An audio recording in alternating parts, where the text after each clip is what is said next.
Hi guys, it's Sheryl Willis over at the Real Agent Now group right here in Phoenix, Arizona. And you are not going to want to miss this video. I'm like Miss Positivity, bubbly, energy, and really enjoy life. But in this video, I'm going to tell you not my 5, not my 10, but my 15 things that I hate about Arizona. There's going to be some surprising things on here, things that you haven't thought about and things that you're not going to believe that are coming out of my mouth.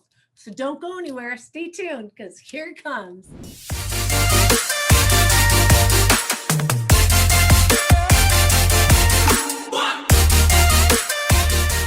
Hi guys, it's Sheryl Willis over at the Real Agent Now group right here in Phoenix, Arizona. And if this is the first time to our channel, you're going to want to hit that little subscribe button and tap that little bell so that you are notified each and every time we release a new video. We are getting calls every single day, nights, weekends, text messages, emails, and we love them. If you're even thinking about moving to the greater Phoenix area, pick up that phone, give us a call, shoot us a text message, send us an email, any way to get a hold of us. We got your back when moving to Phoenix, Arizona, the good, the bad, and the ugly. Okay, guys. This is not a video I wanted to do because I am positive. I feel like no matter what happens in life or what things get in your way, there's always something to learn or be better or work around to make it work, right? Okay, but there are really a lot of things in Arizona that I don't mention very often, and I'm going to cover starting with the number one, the obvious, our heat. Okay. I love the heat when the summer starts and all the pool parties and going out in the evenings and wearing no jacket and the mister's cooling you off. I would say up until about the 4th of July. And then I'm done, like done. Oh my gosh. August, I am miserable. I am talking, it's hot. I've burned myself a couple of times, probably already at that point, either by grabbing a door handle or sitting on a penny that's on my seat. I'm telling you, there's weird things that happen in the heat. And then it starts to get humid because this is the monsoon season, which, by the way, that's the good part. In fact, it's so hot that when these dark, thunderous clouds start rolling in, you're like, yay, the rain's coming, and it drops like 20 degrees, like that. The water comes down and you're dancing in the rain. But then when it stops raining and that humidity now comes up, now, okay, it's not 120 anymore, but it's 110. And now we're at 80% community. We're at 80% humidity. It wears on you. And the pools are so warm that you're not refreshed. And it's August. It's no good. And let me tell you, the heat overall, it's more than just your body. And let me tell you, there are times I've gotten in my car, I open it up, and the heat literally melts my eyelashes together. Not kidding. Not kidding. Count on getting a new car battery every other year. And it usually happens in the middle of July. Yeah, imagine that. When I first moved here, I had a Camaro and it has such a long hood. The battery is more exposed to the heat and the sun. And I don't even think that one lasted 18 months. Now I drive a 4Runner, so it's a little bit more, I don't know, short, sporty, whatever. But the most is 2 years. So, and they typically die in July. All right. So don't go out and waste the extra $400 for this like super heavy deluxe battery because it's not going to last. So just get the basic. All right. Okay. Patio furniture. Oh my gosh. I didn't realize again how much the sun eats on things. So I had moderate quality patio furniture the first year I was out here and it looked great. And then I got beautiful patio cover, cushions. And then the next year I go to pull them out and I'm like, Oh my God, they look yellow and dingy. And oh, so I lived through that second summer with them, wasn't real happy with them. And from then on, this is what you do want to invest in. So you're going to want to invest in a quality patio set. Make sure you have covers though, for the winter time, so it doesn't get that additional wear and tear, or put it away if you have the storage space. But here's the other part I didn't like is the fabric in the pillows, and my umbrellas. I literally buy a new umbrella every year. And if you have the big ginormous ones, which are really cool to get in the summer, they're like 500 bucks. So to get a new one every year is somewhat painful. So the furniture part, the wicker, and there's some new material that's like heat resistant, sun resistant, whatever, make the investment, because you're going to spend a lot of time out there, and you don't want to have to do it every year. So couple grand. Oh, right? Okay. Now, we said we were going to talk about the obvious. The next thing, and I'm scared to death of them. We have a lot of critters here, not going to lie. But all of them, except for a couple, are acceptable. This one freaks me out. Can you guess? It's the dreaded scorpion. This little thing, and you can see them coming at you. Not kidding. And then when they get scared, they go flat. And it looks like it's dead. And if you get near it, it gets up and then it gets you. Oh my God. And it's the big one, believe it or not, this is the crazy part. The littler ones, the baby ones, those are the ones that hurt the most. And the bigger ones, although they're creepy looking, those hurt the least. And obviously you can whack them with your shoe, right? That is the scorpion killer of my choice, shoe. So what you want to do, I said I was going to be all negative. See, I can't just be negative. What I was going to say is you want to treat your home every other month for pests, all kinds of pests. This would include your cockroaches and crickets. I know that doesn't seem like a big deal, but let me tell you, when they get in your house and all of a sudden at 3 o'clock in the morning, you hear cricket right here, whatever the noise is, you're hunting it down, because it's probably like this big, right? So you're going to want to make sure your home is treated every other month. That's going to run you about $65. And if you can't find it for $65, call me. I'll get you my guy. And then what you want to do, if you are in an area that's closer to the mountains, then you're going to want to scorpion seal your home. I know that sounds so weird, right? Scorpion seal, but you can actually seal your homes now. Now, where I live in Chandler, I've had 0 scorpions in 26 years. 0, thank God. But I've had several friends that live in other parts of Chandler that do have scorpions. So it's very area specific. So you're going to want to make sure that when you're buying a home, if that's important to you, get your home sealed, because they hurt forever and they hide. Oh my gosh. They come in and they go in the ceiling, and then they can drop on your bed. Again, this didn't happen to me, but this is what I heard. My son, he lived up in the mountain, up in the hills, Awatuki Hills, which is gorgeous, right? You love that mountain view thing. But he went to put his shoe on, and it was in his shoe. So it stung his foot, and it was right in the heel, and it was a baby. It was literally, he was like limping for a week. So yeah, they creep me out. Mm-hmm. Oh, but we have scorpion lights. So you can get little flashlights. In fact, if you buy a house from me, I will give you one. That's essential, like sunscreen. Here in Arizona, you get these little blue lights, and you can look around. Hopefully you don't find any. And then you'll go, this light doesn't work. No, it's because you have no scorpions. All right, the next one. This kind of goes with the desert again. I'm a colorful person, right? I have a colorful personality. The last thing I like looking at is just brown. So I hate that we don't have more color. And again, there's different parts of town. Predominantly in the Southeast Valley, you will find more green. Now, yes, most of the grass is man grown. It's not natural, but I do Let's see, there I go again. I'm trying to be positive. Well, I guess I'm trying to like kind of, because there's people that like make comments about, it's the desert, you're not supposed to have green. Well, there is actually a very, very large farming community, and there was a lot of cotton. And even today, you're still going to find a lot of cotton and watermelon, and I can't remember what else we grow here, but it's very fruitful in the Southeast Valley. So huge orange orchards too.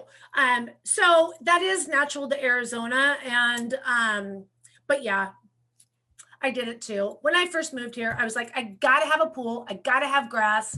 And yes, I love my pool, and yes, I love my grass, but yeah, we all did that. And so it does change that whole going to Arizona, there's no allergies. There's different allergies, because I had crazy allergies, like crazy allergies in California. I couldn't even have a dog. And now my dog is my life because I moved to Arizona and I have no more allergies. So, okay. I can't stop. I think it's funny. All right. Next one. With the desert also comes dust and sand. Okay. I wear contacts. When it's windy, you always get sand in your eyes. If you have dark colored tile floors, especially the beautiful wood plank floors that everyone are getting now, you can see that your house it feels like it's never clean unless you're literally wiping the floor, vacuuming, dusting, whatever your choice of floor cleaning habits are. It's never done. Never, ever, ever done. Your patio furniture, you're going out there and you're fluffing the pillows, and it's like, it's, oh my gosh. And then if it kind of rains, it's like it mists. And then it just sticks on your vehicle. So let me tell you, there are car washes every 2-3 miles. Not kidding you. There's $3 car washes. There's $5 car washes. You can go to the $20 or $30 ones. You can get, I have an auto detailer that comes to my house because I'm out running around all the time and I don't have time to go sit for a half of an hour or an hour at the car wash. But point is, that's a very lucrative business because it's so darn dusty. So get used to the grit in your teeth, just saying. Now, this kind of goes with that dust and grit and sand. Next one, are you ready for this? Number 5, rocks flying on the freeway and breaking your windshield. It is honestly, it is required that you have full glass coverage. I'm kidding, it's not required, but I would highly recommend full glass coverage on your auto insurance when you move here. I go through a minimum of 1 a year, if not 2. Windshields, that wasn't a thing when I lived in California. Like, and I came out here, and I'm not kidding you. I am not kidding you. I just got a new windshield and I'm driving on the road, kick, and oh my, you're just like, that sound, and there's nothing you can do. You're just like, I wonder how big it is. So there are some things that you can do to prolong the windshield, because the insurance company is not going to replace your whole windshield for these little things. They always ask you, is it bigger than a dollar bill? Well, from this way, yeah. But from this way, no, it's more than this. But point being, you're not gonna, like, the time, it takes time. Like, you got to go find somewhere now, if you're sitting in an office, yeah, but I don't, I'm running around all the time. So they're like, we need to fit you in a 2 to 4 hour window. Does that not drive you crazy? Oh my God, but that's everywhere. But anyways, and we're going to come out there, and then they need your vehicle for like, I don't know, it's probably not that long, probably 20-30 minutes. But then they put this big blue tape, and then they're like, don't go through the car wash, this, that. And then you're like, how often do I have to go? So it's funny, you drive around, you're going to see all these, well, not all, but every day you will see one vehicle that has blue tape on it. And you're like, oh, there's another windshield that went out the window. So I'm telling you, I hate that, because it seems like you never have a perfect windshield other than 1 minute after you got it done. So I hate that. All right, here's another one. This is an obvious one. Number 6, no beaches. I'm not one for a lot of sand in my pants. It's very uncomfortable. But I miss sunsets on the beach. I miss, gosh, that peaceful sound of the ocean rolling in, the strolls, the walks. Oh my gosh, running on wet sand is amazing. On the dry sand, I just kind of run in one place. But on the wet sand, but not in the water, right? You guys follow me, right? I miss that. And the seafood that comes with that. Oh my Lord, do I miss fresh seafood? But actually one of my favorite places to visit is Boston because they have the best seafood. Oh wait, no, I'm sorry. Alaskan king crab from Alaska. That's the best. But I miss beaches a little bit. All right, so we have rock beaches on our lakes. They're so rocky, you can't even walk without shoes. You're going to buy a pair of water shoes. You probably have never had a pair of water shoes in California or Florida or any of the sandy beach places. And you come to Arizona and you're like, and now I have to buy water shoes? Yeah, because your feet hurt walking on them rocks. So just to let you know, and they kill your pedicure.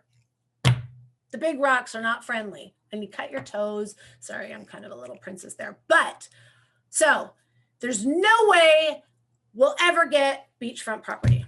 Number 7, water. Gotta have it, but here's what I hate about it. So water's a big conversation, always. I've been out here 26 years. They were talking about water then. They're talking about water now. But what I want to talk about is the taste. That's not changing. That's not changing anything time soon. Again, I came from California. Not only did they have fluoride in the water, and I had great teeth and very little cavity. I didn't get my first cavity until after I was 20. Like, it makes a difference. Not only does it not have fluoride, but it's never cold. Maybe that's if you could get ice water out of the tap, not ice water, but cold water, maybe it would taste better. It's always lukewarm, and it just tastes not good. So everybody either has bottled water, an RO system, a water filtration system. They have refrigerators with a filter and water service, or even back in the old days, remember the big 5-gallon jugs? People still have those. You're going to have to look at a water source of a sort. So whatever fits your bill. The water here it doesn't taste good. It doesn't have fluoride. It's room temperature, if not warm. It's kind of weird in the summertime when you're brushing your teeth with warm water. It's gross. And here's the other thing. The water is incredibly hard. So everything gets calcium buildup. Your shower doors, the water heater. When you hear the water heater going like ticking, like something's popping, that's because there's sediment in the bottom of your water heater, and that comes from that comes from the hard water, which has a lot of calcium in it. And then when the elements are heating up the water in the water heater, you can hear it popping. And it's kind of creepy because you're like, is it going to blow up? I guess it's like those movies where you go down in the basement and the radiator makes all these crazy noises. It's the same-ish. But it also puts wear and tear on your appliances. You'll see the corrosion on water pipes outside, the emergency shutoff valve. Like, it's going to affect you somehow. My shower head. So I have an amazing shower head. In fact, I bought the shower head from the Marriott Hotel in Anchorage, Alaska. It was so amazing that I asked if they sold it, and they did. I know that's weird. They sell pillows and stuff too, if y'all didn't know that. Anyways, I love it. And it's just this perfect rain. And then when the calcium builds up, all of a sudden it's all like there's one, like I'm trying not to get my hair wet or something. And all of a sudden there's just one like right in the eye, because it has the calcium buildup. So then you got to soak it in CLR. See, this is what I mean. There's always things you can do to work around it, but it's just another problem you have to work around. Now, I, for one, though, don't like water softeners because then it feels like there's stuff on you. So I'm not sure what you do, except for deal with it. All right, pokey things. Pokey things is number 8. I'm just going to call it pokey things because everything has something that pokes you here. I have a scar on my arm. I don't know if you can really see it there. So I'm jogging around my block on my sidewalk because my dog was with me. Long story. He was just a puppy. And one of my neighbors, beautiful bougainvillea, which, by the way, don't ever plant these by your pool because the little petals go in the pool. Anyways, bougainvilleas suck. Did I say that out loud? Anyways, I'm cruising by, running by, just jogging, and I'm talking drew blood, just from a little branch. And then some of the most beautiful palm trees that we have, those big pineapple ones, they look safe until you get poked by one of those little needles. And I am telling you, it swells up and it hurts for days. I mean, days. You think you got splinters or whatever. I'm telling you, when you get the smaller cactuses, those are even worse because they get in your skin. I don't care what kind of magnifying glass you're using, and I don't care how great your eyesight is. You can't get that out. So you know what the trick is? This is what I mean by all these great little, write this down. You take duct tape. You take duct tape and you put it on there and you leave it on there so that the glue, which by the way is like super heavy industrial, right? And you let it kind of like absorb those needles that you can't see. And then don't do it slow, do it quickly, like a Band-Aid. And it usually pulls it out. So, but there's a lot of pokey things. And the most dangerous pokey thing is called the devil thorn. Oh my God. If you get it in your heel, you are crippled and on the ground. I'm telling you, it's this instant, thick, unbendable, unbreakable triangle that is so dense. Oh, it'll pop a tire like this. It'll drop you to the ground like this. Your puppy will literally, if it gets in their paw, they stop because they're like, what is this? The devil thorn. Watch for those horrible things. Everything here in the desert has thorns, even beautiful flowers. We have jumping choyas. And if you like to hike like me, you're going to have a moment where you have one on your leg.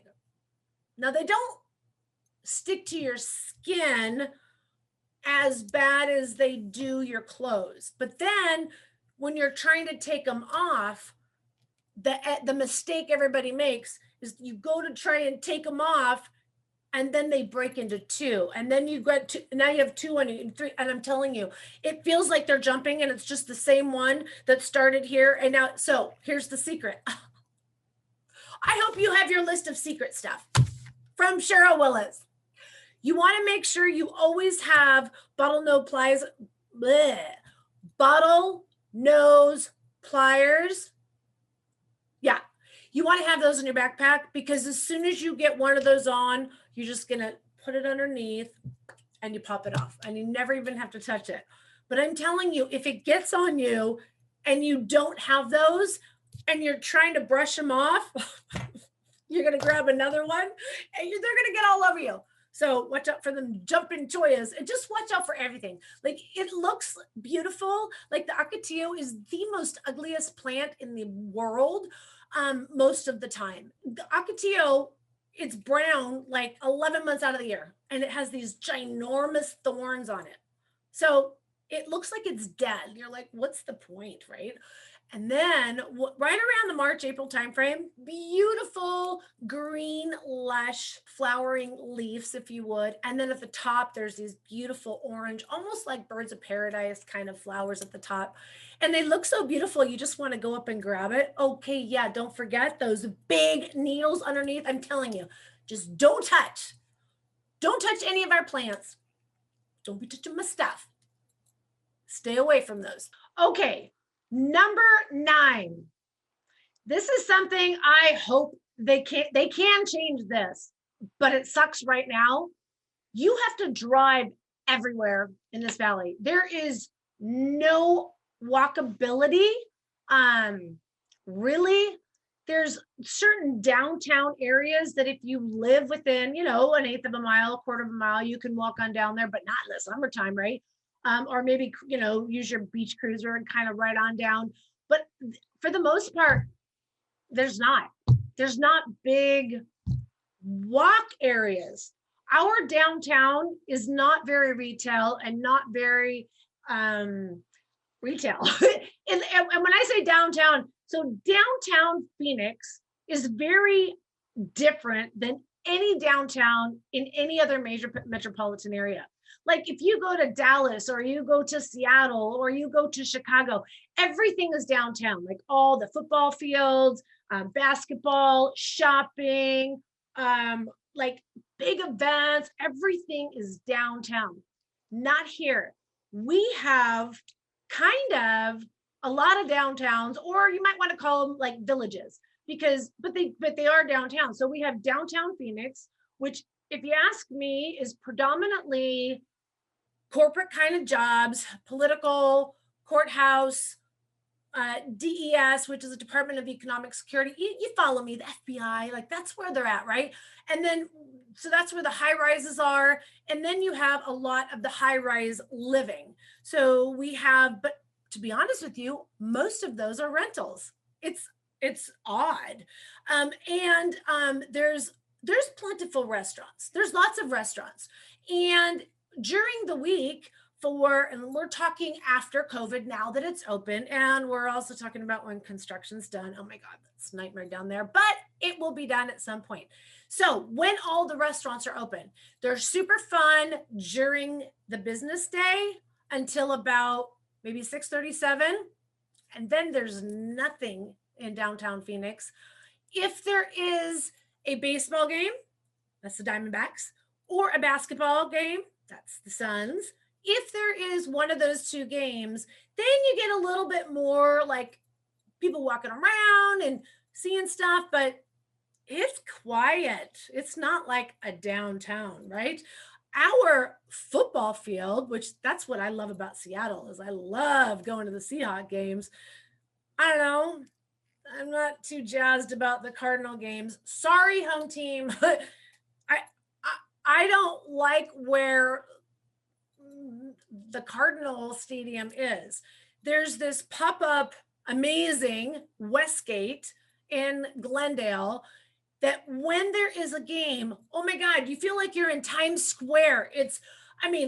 Lights and shows and people and music and all the bars and restaurants are open. And then if you go there Tuesday at 3:00, it's dead quiet. Like that thing's open. Like there is a yard house, but there's no wait. Like I'm telling you, it's weird. It's like it is that. So that whole area that I'm talking about, the Coyote Stadium is there, the Cardinals Stadium is there, and then the entertainment facility is called Westgate. And so when there's a game going on, it's super cool. Like, love it. But I hate that it's not an hour. It's like a half an hour, 45 minutes away. But I'm not going to drive 45 minutes away and have a beer and then drive back. Yeah, no thanks. So that really wasn't, I guess it all kind of goes together. And what I mean by there's no public transportation system. How cool would that be? Like Seattle, like you pop on the train and you go downtown, have fun, and then you take a train back home. Yeah, nah, the best thing you got here is Uber, Lyft. We have the Waymo, self-driving vehicles. There's no one in the vehicle. They have some driving vehicles too. We also have some newer self-driving vehicles that's not Waymo. I just can't remember the name of that company, but there's more and more of that coming. And I think the reason they're coming here is because we now have literally millions of new people that have moved to the greater Phoenix area. There's only so many Lyft, and with gasoline, with gasoline going up on a national level, it's still cheaper than a lot of places. But with gas going up, the way Uber pays their drivers, it doesn't make a lot of sense. So now you got to wait a whole lot longer to get an Uber. So our public transportation gets a 0 for me. Yeah, we need to work on that for sure. We need like a quick rail, kind of like a BART system or the metro on the East Coast. We need something that like from Chandler straight to downtown. The busing system, like I said, they have, I don't want to say bad words, really bad routes that don't make sense to me. And you're literally going through the city like this to get from the south to the north, even though they have routes that go north and south. It's not good. All right. So that is my number 9, no leaky. All right, now so when I lived in the Bay Area, one of the super cool things that I loved living there was okay, now I'm super dating myself because it's not there anymore, I don't think. Great America Parkway. I mean, I worked on Great America Parkway. It was called Great America. And yes, I can drive to Disneyland and all Magic Mountain and all the other things in Southern California, but there's nothing here.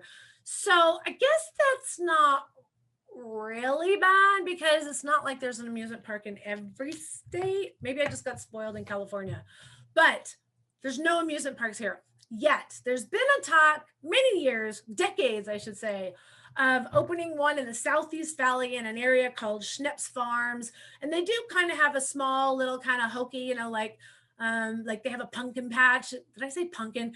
Like they have a pumpkin patch in the October timeframe, and it's kind of fun. You can kind of go through the corn maze and everything, but it's kind of small town, and we're getting pretty big town. So hopefully we'll see something like that in the future.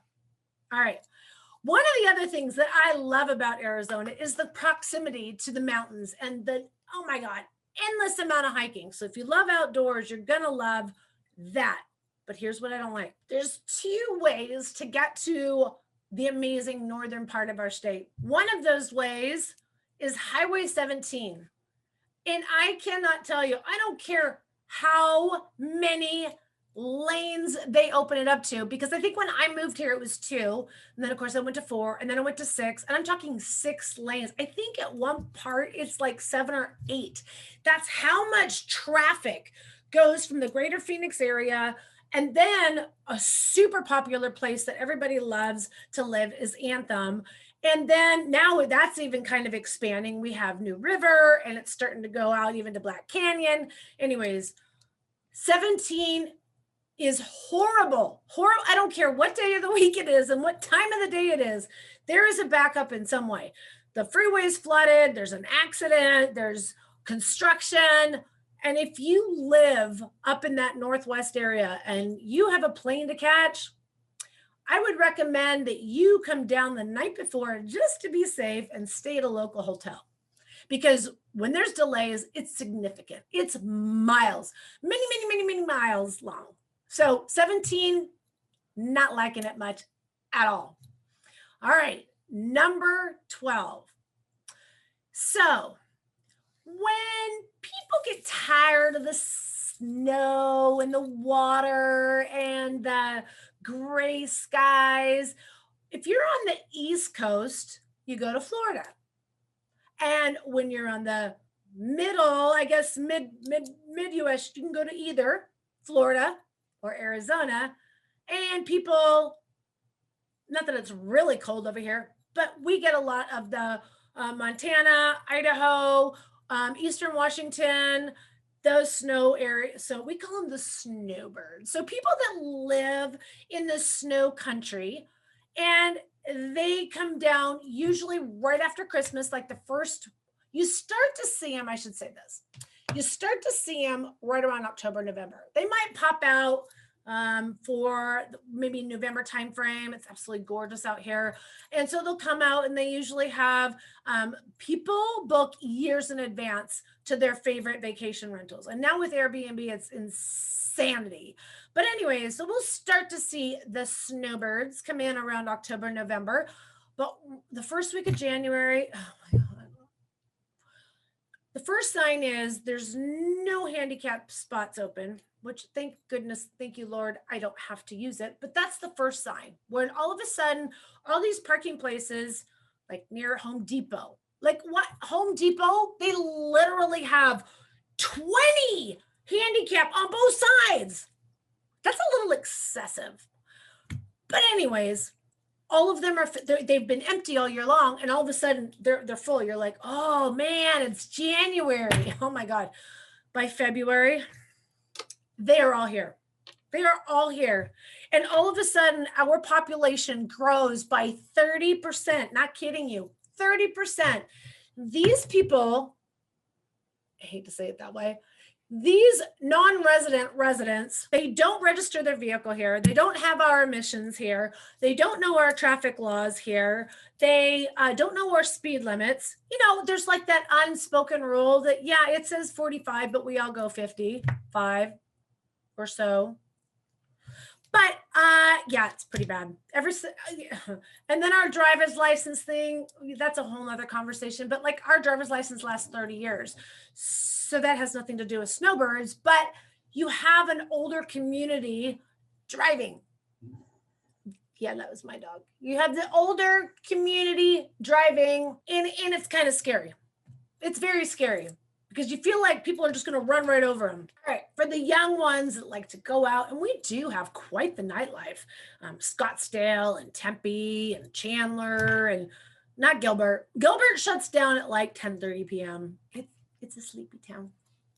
It's mostly families, but there are some socialites, if you would, that like to go out. And I am telling you, if you're hungry at 10 p.m., you are starving or you're hitting Circle K. That's another thing. We don't have 7-Elevens here. By the way, so back to the restaurant thing. We don't have any late night restaurants, and I shouldn't say any. We have very, very few late night restaurants, and we have almost zero 24-hour food. Now, if you're talking 24-hour food, Denny's, does that count? Sometimes it's a saving grace. But maybe you want something a little bit, I don't want to say more upscale, but just how about variety? What's it called? The Village? What's it called? See, it's not even here anymore. That Village place. It was open 24 hours, but they left Arizona. And we missed them. They had really good toast. And I can't remember their name. But there's no, I don't know, there's just, you know, that late night, grab some friends, go to a cool restaurant and at midnight. Yeah, like, you know, Vegas like. But even San Jose had them. San Francisco has them. Chicago has them. We don't have them. I'm just saying. Okay, so on to 14. This one I really hate, but not like in this passionate. This is just pitiful. It is. It's very unfortunate that I feel like I even have to defend people moving to Arizona and try to convince them it's not that bad, because you know what? It's bad. And what am I talking about? I'm talking about our public schools and the testing. I do believe that our teachers need to make more money. And we have passed several propositions and they have received raises over the last few years. So that is starting to improve. But when my family are actually teachers, I was the only one that did, black sheep of the family. Imagine that, right? And my sister still passionately teaches, and she loves what she does. Although she hates the administrative part, it's miserable everywhere. It's tough to be a teacher. And these teachers are in charge of our future, because these children need to be taught well and properly and set for their future in their life. So kind of backing up, even if our Arizona teachers don't make more money than they do, I don't understand why that has to do with quality. Are you saying that the teachers choose to not teach their students well because they're not paid well? No, that's not what we're saying. So it's kind of two different things. It's unfortunate we can't pay our teachers more here because then we would attract more teachers here. But that I don't think that that means we would attract better teachers. We have great teachers here. But why why why do we have such poor test scores? Why do we have, I don't know. I don't have small children but anymore. But I have to tell you, when my kids were in school, I was extremely frustrated with one of my kids that he was not doing well. And yet he wasn't at the bottom. And so when his grades came in, I was like, why haven't you called me? Now, mind you, this was a long time ago. People didn't have email the way we have. There was no Zoom, right? This was back in the day when we would get actual paper report cards, okay? But my point is, back then, I remember just wanting to why couldn't you call me? And they said, we don't have the bandwidth.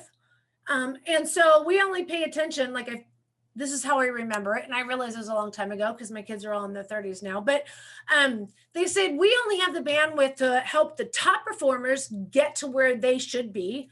And we only have enough leftover time for the bottom students because we don't want them to fail. But I was like, well, what about the middle people, students, kids? It was horrible. And it was a really, really frustrating time for me. So as a parent, now, again, one of the workarounds is we have a lot of Montessori schools, private schools, charter schools. In fact, we have some of the most world-renowned basis schools. There are tons of great schools, but you got to pay for them. So, and actually the tuitions are still lower than California schools. So yay, they're not as expensive, but at the same time, why do we have such a crappy public school system? All right, I think I pissed enough people off with that. I'm a little embarrassed.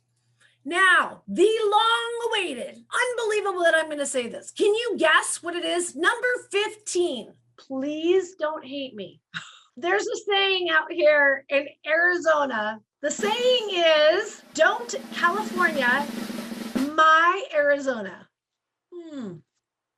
And I'm from California. So that's why I feel super weird saying this. I love my friends from California. I love the people that I've met here that are from California. But I think we would all agree that we tend to mesh with people that have similar interests and activities and things like that. So if we have a commonality in beliefs and forms of entertainment or whatever it is, then obviously those Californians are a lot like me. And without getting too political, because that's uncomfortable, and that's a good thing here too, by the way, of Arizona. People aren't super open about what they are. And when the rest of the world was going crazy, it was pretty calm here. But my point is the Californians that come here and try to impose exactly what they've been trying to get away from is painful. When I hear them talking about wanting to raise our taxes, impose different laws, rules, when they're trying to impose the exact things that they have left California for, here in our state, it's very frustrating. So don't come here to invade what we think is I love Arizona. And as much as I hate all these things that I've been talking about, I still love Arizona. I love Arizona to the bottom of my heart. This is my home, and I'm so glad I'm here. Don't change it. The reason people are coming here is because it's so amazing. Don't come here and dirty up my water. Don't come here and tell me how to live my life. Don't come here and try to restrict me or tax me, or gosh, all the other stuff. Okay. So surprisingly, one of the things I hate is some of the Californians that are coming here for the wrong reason. How's that? All right, guys. So if you are thinking about moving to Arizona, do I have not only the list of bad things, but I got all the fixes. I got all the secret sauces and where you go, who you call. But all I need you to do is pick up your phone and call me. And you can call me, text me, email me, days, nights, weekends. I got your back when you're moving to Phoenix, Arizona, and I hope to hear from you soon. Make it a good one, guys. And watch out for them devil thorns when you come to town.